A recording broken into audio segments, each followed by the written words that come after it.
Assalamualaikum warahmatullahi wabarakatuh. Salam sejahtera. Salam Om Swastiastu, Namo Buddhaya, salam kebajikan. Saya perwakilan dari kelompok 1 ini memaparkan topik hasil diskusi kami mengenai dampak pasar valuta asing terhadap kebijakan Bank Indonesia. Perkenalkan, nama saya Fadia Khairunisa dengan NIM akhir 095, lalu ada partner saya Danendra Nadif dengan NIM akhir 088, lalu yang terakhir Ananditya Vito Suryafari dengan NIM akhir 096.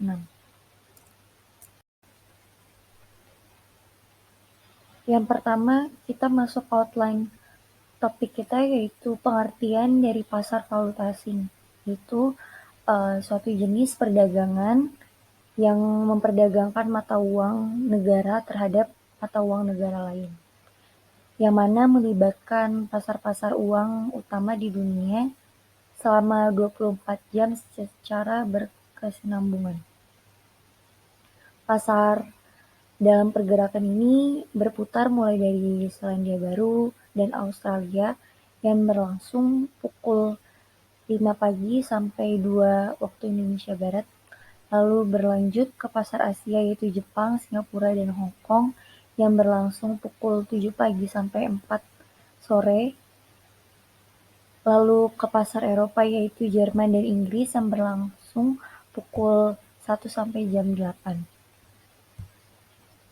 Dalam perkembangan sejarahnya, bank sentral milik negara-negara dengan cadangan mata uang asing yang terbesar sekalipun dapat dikalahkan oleh kekuatan pasar valuta asing yang bebas.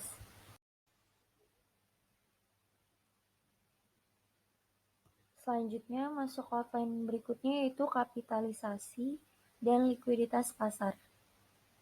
Pasar valuta asing adalah pasar yang unik karena satu, volume perdagangannya, kedua, likuiditas pasar yang teramat besar, ketiga, banyak serta variasi dari pedagang di pasar valuta asing, keempat, geografis penyebarannya, lalu ada tambahan yaitu jangka waktu perdagangan yang 24 jam sehari terkecuali akhir pekan, dan terakhir aneka ragam faktor yang memengaruhi nilai tukar mata uang.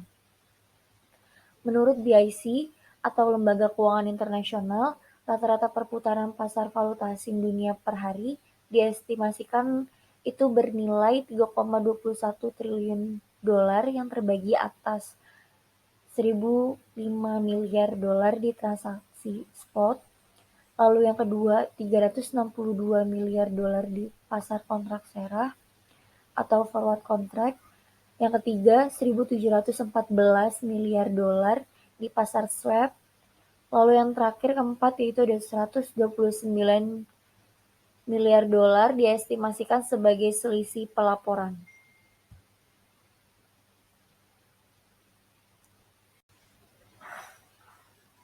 Selanjutnya, outline tujuan melakukan transaksi valuta asing. Transaksi falas yang dilakukan baik oleh bank, perusahaan lainnya, ataupun individu itu mengandung berbagai tujuan. Tujuannya ini berbeda-beda sesuai dengan apa yang ingin diperoleh dari transaksi tersebut. Ada beberapa tujuan dalam melakukan transaksi falas oleh berbagai pihak tersebut, diantaranya satu, untuk transaksi pembayaran, yang kedua itu untuk mempertahankan daya beli, yang ketiga pengiriman uang untuk luar negeri, yang keempat mencari keuntungan, yang kelima kemudahan dalam berbelanja.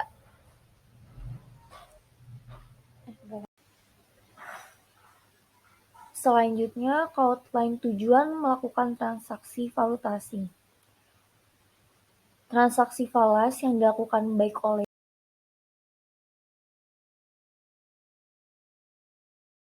Jenis-jenis transaksi valuta asing. Secara umum ada 3 jenis transaksi valuta asing dalam perdagangan internasional, yaitu satu, ada transaksi tunai atau spot transaction yang terdiri dari value today, value tomorrow, terakhir value spot. Dua, ada transaksi tunggak atau forward transaction. Tiga, ada transaksi barter atau ada juga proses transaksi. Apa sih itu proses transaksi?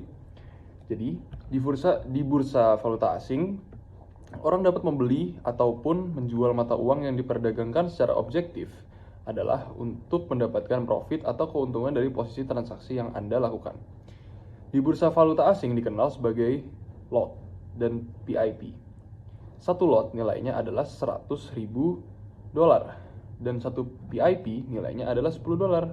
Sedangkan nilai dolar di bursa falas berbeda dengan nilai dolar yang kita kenal di bank-bank.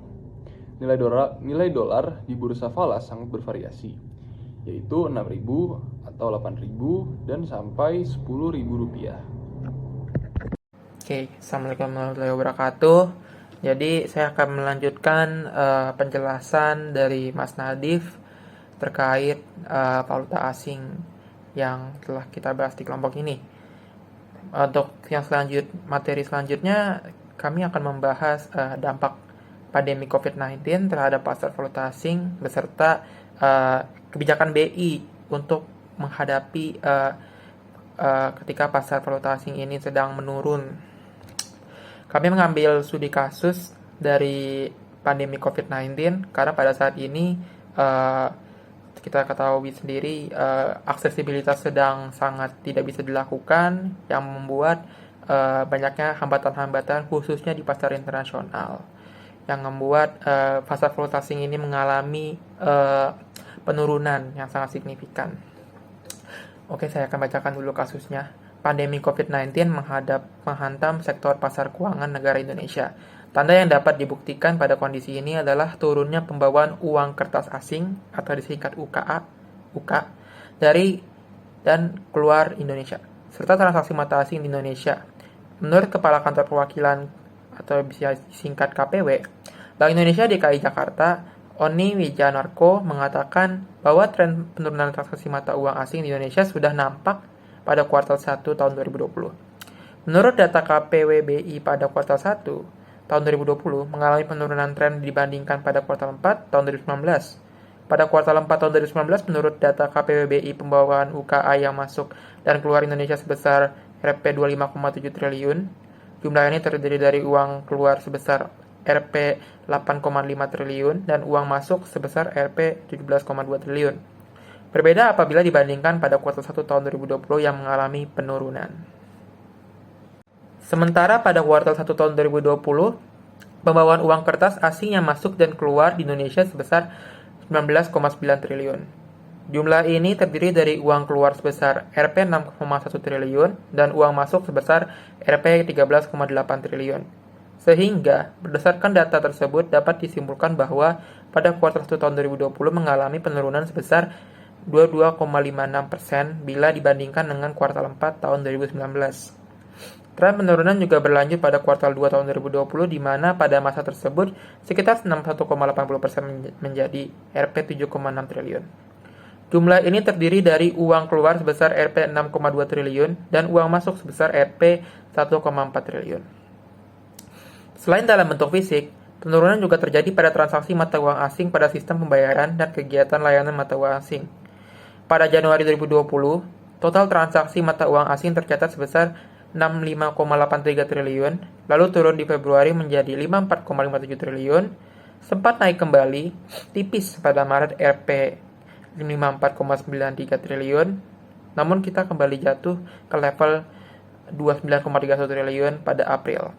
Penurunan makin dalam menjadi hanya Rp 25,5 triliun pada Mei 2020, namun Oni menuturkan periode April dan Mei adalah posisi terendah transaksi mata uang asing.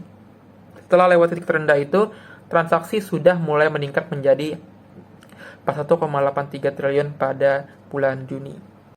Dengan adanya penurunan transaksi mata uang asing ini pun berdampak pada sektor usaha money changer. Nah, yang seperti kita tahu, money changer ini adalah sebuah usaha yang dikhususkan dalam penukaran mata uang asing. Jadi jika kita ingin menukar misalnya rupiah dengan dolar, atau misalnya kita mau menukarkan rupiah dengan let's say ringgit, nah kita akan menuju ke money changer. Nah, apa sih yang menyebabkan penurunan transaksi di mata uang money changer ini? Simak lanjutannya. Jadi para pengusaha money changer ini khususnya yang ada di Provinsi Bali diceritakan bahwa mereka mengalami penurunan omset per harinya, seperti yang dialami pengusaha money changer yang bernama Alfian Sampro. Jadi Alfian Sampro ini menerima penghasilan yang uh, pada suatu hal yang turun drastis dibandingkan sebelumnya, bahkan bisa sampai 0 rupiah penghasilan per harinya. Jika dilihat jauh sebelum adanya pandemi COVID-19, penghasilan yang diperoleh Alfian sebesar Rp 500.000 per harinya atau sekitar 12 juta sampai 15 juta per bulannya. Penurunan transaksi atau penukaran uang pada money changer ini disebabkan karena adanya pandemi COVID-19. Efek dari adanya pandemi COVID-19 ini yang menyebar sampai Provinsi Bali adalah banyak tempat pariwisata yang ditutup. Dengan keadaan banyak tempat pariwisata yang ditutup, mengakibatkan turis atau wisatawan mancanegara dari luar negeri tidak berwisata ke Pulau Bali, yang mengakibatkan para pengusaha money changer mengalami penurunan pendapatan. Jadi yang setelah kita ketahui, kita paham mengenai dampak pandemi COVID-19 ini terhadap pasar valuta asing. Bahwasanya seperti yang dikaitkan tadi, pasar valuta asing ini mengalami penurunan yang sangat drastis ketika pandemi COVID-19. Salah satu penyebabnya tadi diceritakan dalam presentasi bahwa karena aksesibilitas yang tidak diperbolehkan, apalagi dengan regulasi yang sangat ketat dari wisatawan mancanegara yang tidak bisa travel untuk berwisata di ke luar negeri, maka ini menyebabkan sektor pariwisata khususnya di Indonesia itu mengalami penurunan yang sangat tinggi, dan ini menyebabkan usaha-usaha valuta asing itu menjadi menurun seperti money changer tadi yang disebutkan. Maka untuk mengatasi hal ini, BI menerapkan beberapa kebijakan terkait valuta asing sendiri maupun peningkatan nilai mata kurs uang untuk menghadapi masalah dari efek pandemi COVID-19 ini. Yang pertama, BI memperkuat koordinasi kebijakan dengan pemerintah dan otoritas lain dalam melakukan langkah-langkah stabilisasi nilai tukar rupiah dan memitigasi dampak risiko COVID-19 terhadap perekonomian domestik. Yang kedua, BI konsisten menjaga stabilitas moneter, nilai tukar rupiah, dan pasar keuangan, serta mendorong momentum pertumbuhan ekonomi. Sementara otoritas jasa keuangan atau yang biasa kita kenal OJK menempuh kebijakan untuk melakukan stabilisasi pasar saham serta terus memperkuat ketahanan industri pembayaran dan jasa keuangan lain. Seperti yang kita tahu, BI dan OJK selalu berjalan beriringan. Yang ketiga, BI meningkatkan intensitas triple intervention agar nilai tukar rupiah bergerak sesuai dengan fundamentalnya dan mengikuti mekanisme pasar. Yang keempat, BI menurunkan rasio giro wajib minimum atau GWM valuta asing bank umum konvensional dari semula 8% menjadi 4% berlaku mulai 16 Maret 2020. Penurunan rasio GWM falas tersebut akan meningkatkan likuiditas falas di perbankan sekitar 3,2 miliar dolar AS dan sekaligus mengurangi tekanan di pasar falas. Menurunkan GWM rupiah sebesar 50 BPS yang ditujukan kepada bank-bank yang melakukan kegiatan pembiayaan ekspor-impor dan dalam pelaksananya akan berkoordinasi dengan pemerintah. Hal ini dilakukan supaya BI dan pemerintah bisa menerapkan kebijakan yang beriringan untuk mengatasi inflasi yang terjadi yang diakibatkan masalah perekonomian yang diakibatkan dari pandemi COVID-19, dan juga sektor-sektor perekonomian yang mati diakibatkan COVID-19 ini menyebabkan masyarakat susah untuk bermobilitas kemana saja.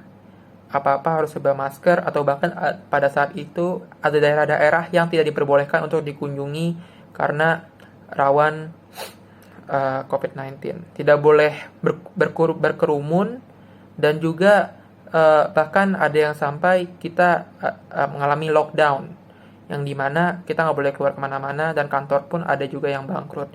Nah, hal ini yang menyebabkan perekonomian Indonesia sendiri sebenarnya inflasinya tidak terlalu parah pada saat itu, tapi dari segi pendapatan nasional GDP sendiri mengalami penurunan sangat drastis. Dan sebab itu maka banyak orang menanggulanginya pergi ke UMKM, mendirikan usaha sendiri. Dan untuk pasar valuta asing ini sendiri mengalami penurunan yang sangat-sangat drastis. Baik, sekian dari paparan kelompok kami. Mungkin sedikit note untuk kalian semua bagi yang ingin mengikuti lebih lanjut terkait pasar valuta asing ini. Seperti yang kita tahu, sekarang mata uang rupiah telah menyentuh 15.500 dan bahkan pada beberapa minggu sebelumnya sempat menyentuh 15.900. Nah, ini menjadi sebuah fenomena yang harus kita perhatikan untuk menguasai pasar valuta asing ini. Ketika mata uang rupiah kita melemah dan mata uang asing berkuat, maka value dari mata uang asing itu akan semakin berharga. Jika kita beli mata uang asing itu pada saat sekarang, maka berapa biaya yang kita harus tangguh dan dari penukaran mata uang itu. Dan sebaliknya, ketika rupiah sedang menguat dan mata uang asing itu sedang melemah, dan berapa keuntungan yang bisa kita dapat dari penukaran mata uang asing tersebut. Nah, itu harus kita kalkulasikan dengan baik dan harus kita analisis. Seperti yang kita tahu, pasar valuta asing ini seperti investasi. Dibutuhkannya analisis, pengamatan makro, pengamatan mikro, dan kejelian terhadap fenomena yang terjadi di global.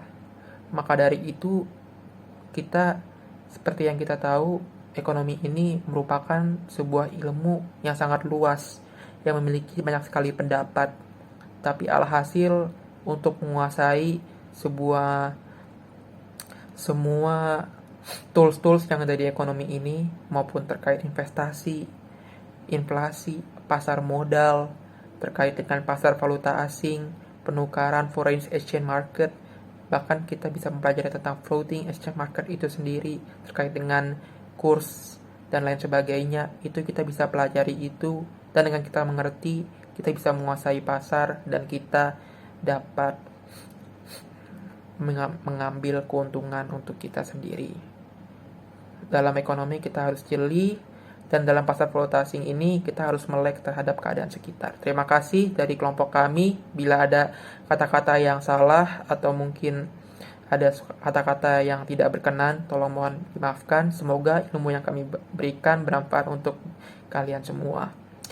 Dan juga tugas ini dapat memenuhi standar dari Bapak dosen yang Bapak inginkan. Terima kasih sekali lagi. Wassalamualaikum warahmatullahi wabarakatuh.